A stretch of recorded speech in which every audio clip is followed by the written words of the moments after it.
పోదామని అక్కడికి వెళ్ళాను. అక్కడికి వెళ్తే అక్కడ ఒక యవ్వనస్తుడు కనపడ్డాడు నాకు. ఆ యవ్వనస్తుడికి అతని నిండా వయసు కనీసం 17-18 సంవత్సరాలు కూడా ఉండవు. ఆ వ్యక్తికి ఈ ఒళ్ళంతా కండలు జారిపోయినాయి. కండలు అంటే ఇదేమో ఈ కండలు మొత్తం ఏమైందంటే అతన్ని తిని తిని తిని తిని ఆ కండలు కూడా పక్కకు ఊడలు, ఈ మర్రి చెట్టుకు ఊడలు జారినట్లుగా ఆ వ్యక్తికి కండలు జారి నడుస్తూ ఉంటే అవి కూడా ఊగుతున్నాయి. జోక్గా సీరియస్ ఇది. Praise the lord.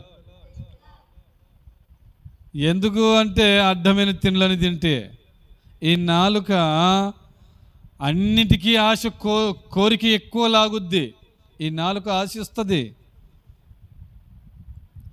ఆడ బిర్యానీ తిను, ఈరోజు రొయ్యలు తెచ్చుకో, ఈరోజు అబ్రహాము తెచ్చుకో, ఈరోజు ఇస్సాకుని తెచ్చుకో, తిను, బిర్రుగా తిను. ఈ వయసులో తినకపోతే ఇంకెప్పుడు తింటావు అని చెప్పేసి ఈ నాలుక ఆశిస్తుంటది. Praise the lord. ఈ నాలుకకి మనం ఏం చేయాలి అంటే కోరికని చంపివేయాలి. చంపకపోతే తింటూ ఉన్నావు అనుకో, ఈ నాలుక ఆశించినట్లుగా నువ్వు తింటూ వచ్చావనుకో, ఒంటి నిండా జబ్బులే, ఒంటి నిండా రోగాలే. Praise the lord. హల్లెలూయా. ఈ మధ్యకాలంలో ఒక బ్రదర్ నాతో అంటున్నాడు ఒక పాస్టర్ గారి గురించి. ఆ పాస్టర్ గారు ఎంతున్నాడని ఇంతలా ఉన్నాడు. బాపట్ల ప్రాంతంలో చూశాను. అతను నడవాలి అంటే ఆ భుజం మీద ఒక చెయ్యి, ఈ భుజం మీద ఒక చెయ్యి, అలా అతన్ని నడిపించాలి. కుర్చీలో కూర్చోవాలంటే అతన్ని 2 చేతులు పట్టుకొని కూర్చోబెట్టాలి.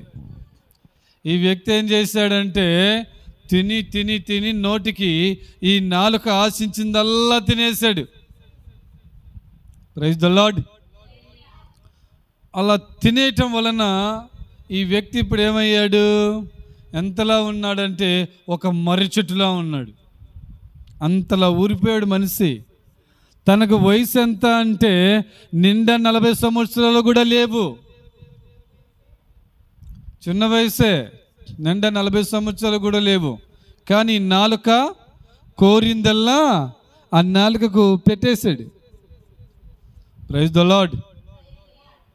కాబట్టి ఈ నాలుకకి ఆశించినది మనము పెట్టకూడదు. దాన్ని చంపివేయాలి, దాని కోరికలని. ఆ కోరికల్ని ఎప్పుడైతే నువ్వు చంపుతూ వస్తావో నువ్వు ఆరోగ్యవంతుడిగా ఉంటావు. దేవుని శక్తి పొందుకుంటావు. దేవుడిచ్చిన ఆయుష్షి కంటే కూడా ఇంకా దేవుడు నా బిడ్డ నా కొరకు ప్రతి విషయంలో ఆ కడుపుని కాల్చాడు. నాలుకకి ఆశించినది ప్రతిదీ కూడా దాన్ని దూరము చేశాడు గనుక దేవుడు ఇంకొంచెం ఆయుష్నిచ్చేస్తాడు. Praise the lord.